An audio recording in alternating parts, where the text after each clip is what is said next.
बोलो हनुमान जी महाराज की जय। बोलो रामचंद्र भगवान की जय। सब शंकर जी के पास रामचंद्र जी पहुंचे क्योंकि पार्वती की तपस्या पूरी हो चुकी थी। तो सभी देवताओं ने शंकर जी से विनती की कि आप पार्वती जी से शादी करने के लिए तैयार हो जाएं। उनकी विनती सुनकर के और खासतौर से राम की विनती सुनकर के शंकर जी शादी के लिए तैयार भी हो गए। वैसे तो शंकर जी तैयार नहीं हो रहे थे क्योंकि उन्होंने कसम खाई थी कि अब मैं शादी नहीं करूंगा, लेकिन प्रभु के कहने पर शंकर जी तैयार हुआ क्योंकि वे कह रहे हैं कि माता पिता गुरु प्रभु की वाणी और बिनहि विचार करे हु शुभ जानी। माता पिता गुरु और प्रभु यानी स्वामी यदि ये कुछ भी कहते हैं तो बिना ही विचार करे शुभ जानी, इनकी बात को शुभ जान करके विचार में ले लेना चाहिए। अतः उस पर अधिक सोच विचार की आवश्यकता नहीं है कि ठीक होगी कि नहीं होगी, मानने से कोई नुकसान होगा या फायदा होगी या कितनी होगी, ऐसा उस पर विचार नहीं करना चाहिए। यदि माता पिता गुरु और प्रभु कुछ कहते हैं तो सोच समझ कर ही कहते हैं। इसलिए शंकर जी कहते हैं रामचंद्र जी से कि आप मेरे लिए प्रभु हैं, इसलिए आप जो कहते हैं मैं उसके लिए तैयार हूं, अर्थात मैं शादी के लिए तैयार हूं। उसके बाद फिर वे शंकर जी सप्तऋषियों को बुला करके कहते हैं कि आप पार्वती जी के पास जाओ और उनकी परीक्षा लो कि पार्वती पहि जाओ तुम प्रेम परीक्षा ले, गिरहि प्रेर पठवी भवन दूर करे संदेह। पार्वती पहि जाओ तुम, शंकर जी कहते हैं कि आप पार्वती जी के पास जाइए और उनकी प्रेम की परीक्षा लीजिए।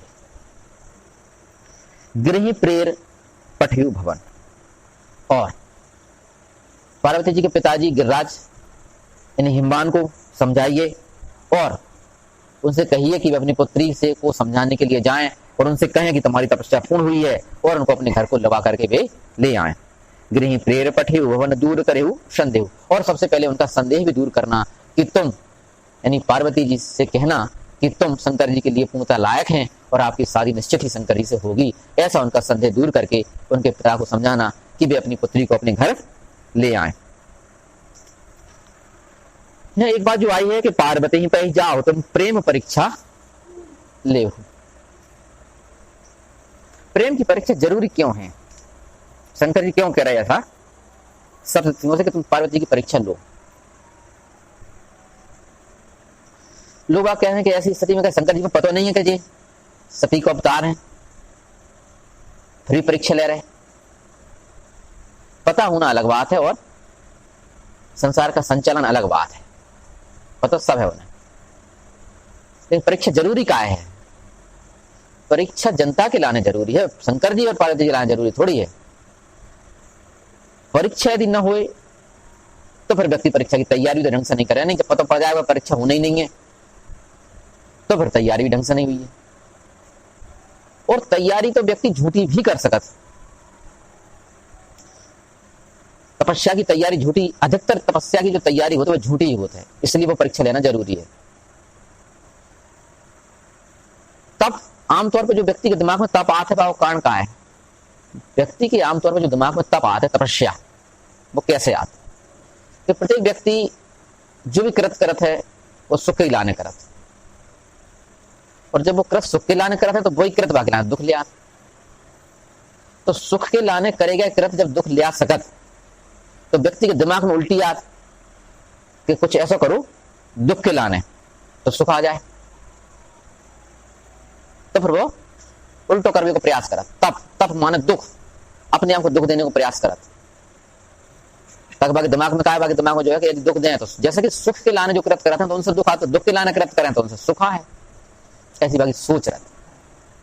अच्छा, लेकिन यदि सोची जाए तो जो कृत वो अब दुख के लाने करे तो सुख है, लेकिन अंतर्मन में तो सुख ही है नहीं, तो फिर दुख है वो तो परिस्थिति तो वही की वही रही नहीं। केंद्र पर तो सुख है, देख भी दिखावे कह रहा हो कि दुख के लाने हम तपस्या कर रहे हैं, लेकिन नहीं अंदर तो सुख ही है नहीं, केंद्र में तो सुख ही है, तो इसलिए फिर सुख आने वाला है नहीं। तो तपस्या से झूठ तो नहीं है, तपस्या की जांच भी तो जरूरी है।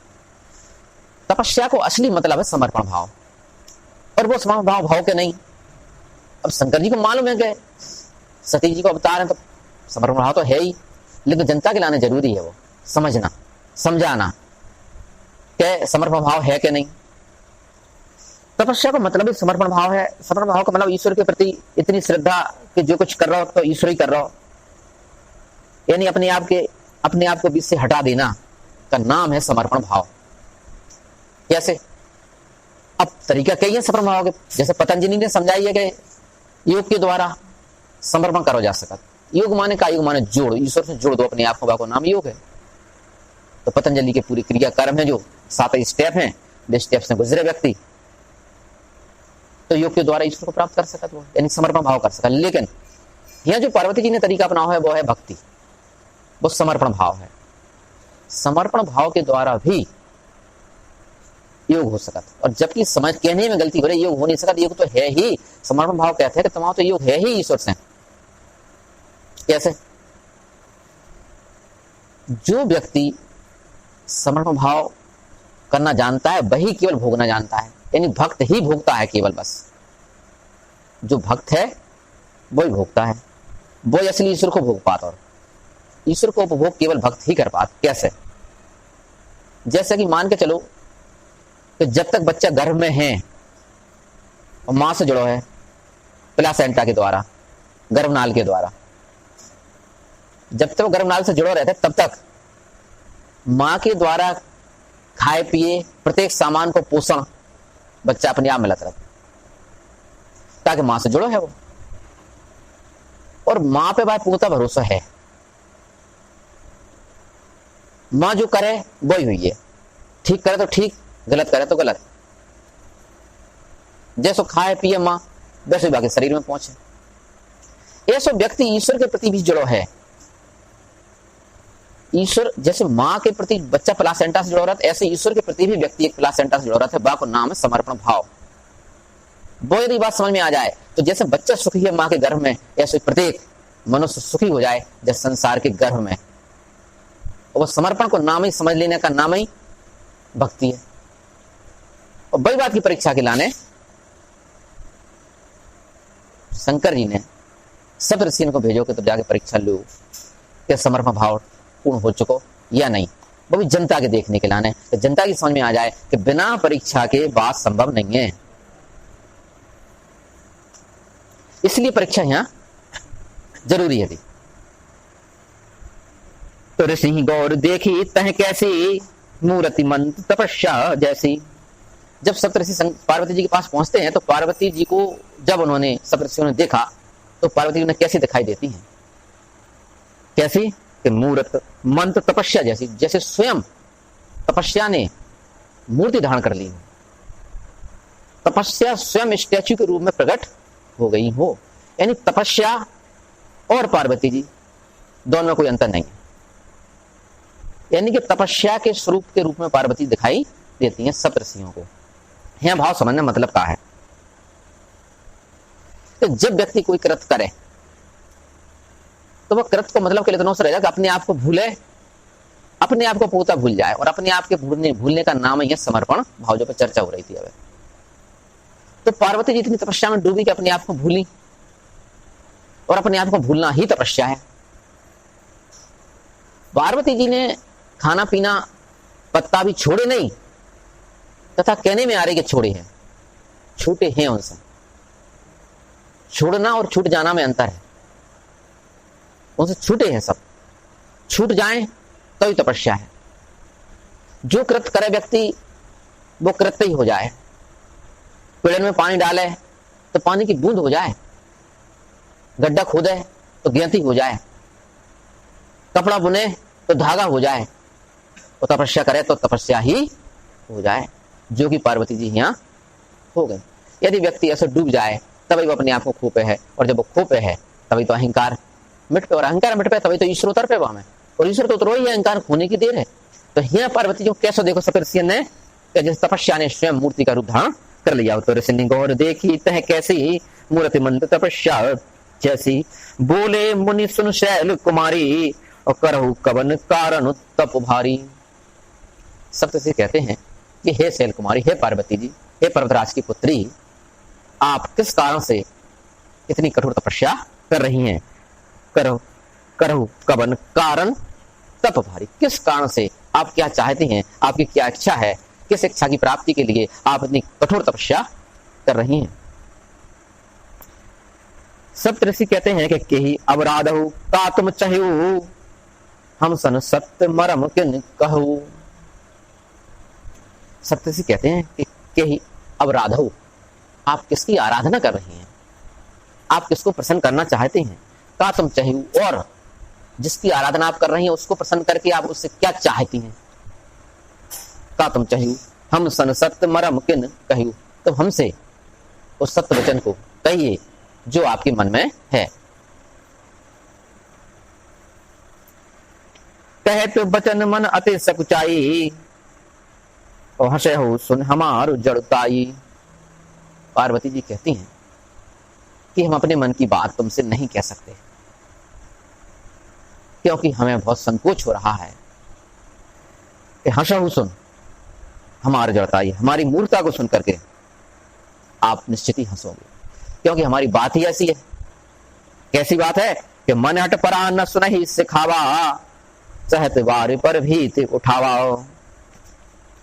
मन ने एक हट ठान लिया है, मन हट परा न सुनहि सिखावा। अब वह किसी की सीख सुनने के लिए, किसी की बात मानने के लिए तैयार नहीं है, और वह इतना कठिन काम उसने चुन लिया है जैसे कि कोई व्यक्ति पानी पर दीवार उठाना चाहे तो वह असंभव के करीब काम है। ऐसा ही हमने जो काम चुना है वह काम भी बिल्कुल असंभव के करीब है, इसलिए वह भी हम तुमसे नहीं कह सकते हैं, क्योंकि यदि हम कहेंगे तो वो उस पर आपको हंसी आएगी। और जब कोई भी लक्ष्य व्यक्ति के मन में बड़ा लक्ष्य ठान ले जो कि आम जनता की सोच से परे है, ऐसा लक्ष्य यदि के मन में है तो वह लक्ष्य का उसे कहने भी नहीं चाहिए। काय के फिर नहीं समझ पे है, आम जनता की बस की बात समझना है नहीं, वो मजाक उड़ा है, इसलिए वो बात मन में ही रखने दे। रहीमन मन की व्यथा मन ही रहिए गोए, रहीमन मन की व्यथा मन ही रहिए गोए। सुन अठलही हैं लोग सब, सुन अठलही हैं लोग सब, बांट न लहे कोई। सभी मजाक उड़ाए, अठलही मन मजाक, सभी मजाक उड़ाए। क्या कहता हूँ, लक्ष्य बढ़ो, इतने लक्ष्य आम जनता थोड़ी सोच पे है। शंकर जी जैसे व्यक्ति से शादी करने की बात आम व्यक्ति की सोच से तो बहुत परे है। मीराबाई जैसे व्यक्ति ने भगवान कृष्ण को पति मानो, तो आम जनता की सोच से तो बहुत ऊपर की बात हो गई। नहीं, आम जनता तो मजाक उड़ा है। इतने बड़े लक्ष्य को कहूं भी जनता के सामने नहीं कहना चाहिए। ऐसी इसलिए पार्वती जी भी कहती हैं सब ऋषियों से कि हमारे मन में जो है वह हम तुमसे नहीं कह सकते हैं, क्योंकि हमारी बात सुन करके आप मजाक उड़ाओगे, क्योंकि हमारी बात ऐसी है जैसे कोई पानी पर दीवार उठाना चाहता है, यानी असंभव कार्य करना चाहता है। मन हट परा न सुनहि सिखावा, चाहत बारी पर भी उठावा। नारद कहा सत्य सोहि जाना, बिन पंखन हम चाहे उड़ाना। और पार्वती जी कहती हैं कि हमसे जो नारद जी ने कह दिया, सो हमने नारद जी की बात को सिरोधार कर लिया और उसी के पीछे हम लग गए। नारद जी ने हमसे कह दिया कि पार्वती जी से कि तुम्हें शंकर जी से शादी करना है, इसके लिए तुम्हें तपस्या करना होगा, इसलिए हम उसमें लग गए। तो नारद का सत्य सोई जाना, उसको सत्य मान करके हम उसमें ही लग गए। और अब यह बात दूसरे से कहने पर हमें ऐसी लगती है जैसे कि कोई पक्षी बिना पंख के उड़ना चाहता हो। बिन पंख ने हम चाहे उड़ाना, और बिना पंख के यदि हम उड़ना चाहते हैं तो यह बात सभी को असंभव सी लगेगी। इसलिए हम आपसे यह कह नहीं सकते कि हमारे मन में क्या है। अब पार्वती जी आए कहते हैं कि देखो मुनि अविवेक हमारा, चाहू सदा शिव ही भर उतारा। अब पार्वती जी खोलती हैं अपने मन की बात को कि देखिए हमारा अविवेक, हमारी मूर्खता। जब बहुत बड़े लक्ष्य की बात हो तो सामने वाले के सामने ऐसे कहना पड़ा, देखो भाई हमने एक बेवकूफ़ी तो करी है कि इतना बड़ा लक्ष्य चुनो है, क्या कर सका, लेकिन चुनो तो चुनो। इसलिए पार्वती जी कह रहे हैं कि देखो मुनि अविवेक हमारा, हमारी मूर्खता को तो देखिए कि हम क्या चाहते हैं। चहु सदा शिव ही भर तारा, और हम सदैव शंकर जी को पति के रूप में चाहते हैं। यह हमारी सोच है, यह हमने ठाना है, और नारद जी के कहने पर हमने यह बात ठान ली है। मतलब यहाँ ये है कि जब भी बात कोई ऊंची होए तो पहले से अपने आप को बेवकूफ कह दो सामने वाले से। क्या सामने वाला कर्म तो छूट तो नहीं, क्या नहीं है? क्या अच्छे मूर्ख हो, इतना बड़ा लक्षण हो तुमने, तुम्हें बस की है, तुमने सोच ली, तुमने अपनी क्षमता पहचान ली, तो अपने क्षमता झांकी पहले, अपनी क्षमता के लागे लक्ष्य चुनना चाहिए। तुमने इतना बड़ा लक्ष्य चुन लो, तुमने बुद्धि है कि नहीं है? तो सामने वाला मूर्ख का है, जहां से पहले खुद ही अपने आप को मूर्ख कह देना चाहिए ऐसे व्यक्तियों के सामने जो कि तुम्हारे लक्ष्य को न समझ सकते हैं, उनके सामने। इसलिए पार्वती ने पहले कह दें कि देखो मुनि अविवेक हमारा तयु सदाशिव ही भरतारा। अब सप्तऋषि पार्वती जी की बात को सुन करके कहते हैं कि सुनत बचन बहसे रसय गिरि संभव तब दे, और नारद कर उपदेश सुन कहो बसई के सुगे। अब सब कहते हैं कि सुनत बचन बहसे रसाय, पार्वती जी के बचनों को सुन करके सप्तऋषि हंसने लगे, उनका मजाक उड़ाने लगे पार्वती जी का, जो कि हो नहीं है तो वो तो। और क्या कहते हैं सप्तऋषि, गिरि संभव तब दे, तुम्हारा जो जन्म है जो जड़ से हुआ है, एक मूर्ख व्यक्ति से तुम्हारा जन्म हुआ है। गिरि संभव, गिरि माने पर्वत, पर्वत माने जड़, यानी अचेतन, यानी मूर्ख, यानी बेवकूफ। सप्तऋषि कहते हैं पार्वती जी कि तुम्हारा जो जन्म है मूर्ख पिता से हुआ है, जड़ पिता से हुआ है, बुद्धिहीन पिता से हुआ है। क्यों ना ऐसा तुम करो, तुम्हें यह करना ठीक ही लगता है, क्योंकि जिसका पिता मूर्ख है उसकी पुत्री को तो मूर्ख होना ही चाहिए। इसलिए तुम यदि मूर्खता की कार्य करती हो तो इसमें कोई बुराई नहीं है। अब देखो बात, जब भी परीक्षा लेना हो तो कहूं गलत प्रश्न भी पूछना पड़ा था, और छात्र यदि होशियार है तो छात्र खुद ही कह देगा ये आपको प्रश्न गलत है, और छात्र समझ नहीं पा रहा हो कि प्रश्न गलत है, तो फिर आगे परीक्षा। तो कहूं परीक्षा में विपरीत भी जाने पड़ा था। आओ कि मित्रता की परीक्षा लेने हो तो बाकी जो मित्र वो बनाने भी जा रहा हो तो बाकी बुराई करने पड़े बीच वाले को, तो भी तो यार तुम्हारे बारे में बहुत बुरी बुरी कह रहे थे, तुम्हारा का विचार है, तो अच्छा हमारे बारे में बुरी बुरी, तो फिर अब नहीं करने में उनसे मित्रता, तो फिर तुम कर भी नहीं पा रहे मित्रता, तो फिर तुम मित्रता के लायक भी नहीं है फिर। तो कहूं परीक्षा लेने के चक्कर में यदि कोई बुराई करने भी पड़े तो बात को समझना चाहिए। यहाँ पार्वती जी के खुद सुना ही रहे सप्तऋषि, उनके पिता तक खुद सुना रहे कि कैसे ना कैसे उखड़ जाए ये, पार्वती जी का दिमाग खराब हो जाए और कोई विपरीत शब्द कहें। लेकिन धैर्यवान पुरुष को मतलब जो है, परीक्षा को मतलब ही जो है तुम्हें कितना पेशेंस है, कितना धैर्य है तुम्हें, तुम कितना धैर्य धारण कर सकते, बहुत धैर्य की परीक्षा ही तो हो रही है पार्वती जी की। इसलिए वे उनके पिता तक को मूर्ख कह रहे कि गिरि संभव तब देह, तुम्हारी जो देह है वो पर्वत से ही प्रकट हुई है, इसलिए तुम्हारी बुद्धि चलना स्वाभाविक है कि तुम्हारी बुद्धि चलना संभव ही नहीं है। और नारद कर उपदेश सुन कहो बसे किसुगे। और दूसरी बात सप्तऋषि कहते हैं कि तुम यह तो बताओ कि नारद जी का उपदेश सुन करके आज तक किसी का घर बसा है तो तुम्हारा बसेगा? तुम्हारे घर बसाने के लिए ही नारद जी ने उपदेश दिया है, लेकिन नारद जी के कहने से आज तक कभी किसी का घर नहीं बसा, तुम्हारा घर बसना तो संभव ही नहीं है। तो दो बातें हैं, एक तो तुम्हारे पिता मूर्ख हैं इसलिए तुम भी मूर्ख हो, तुम्हारे पिता भी मूर्खता करते हैं, तुम भी मूर्खता कर रही हो कि तुम्हें बुद्धि नहीं है, बिल्कुल इतना बड़ा लक्ष्य चुन लिया है जो कि संभव ही नहीं है। और दूसरी बात यह है कि तुम नारद जी की बातों में आ गए, बे नारद जी जिनकी बात सुनकर के आज तक किसी का कोई घर नहीं बसा, तो तुम्हारा ही घर बसना संभव नहीं है। बोलो रामचंद्र भगवान की जय, बोलो हनुमान जी महाराज की जय।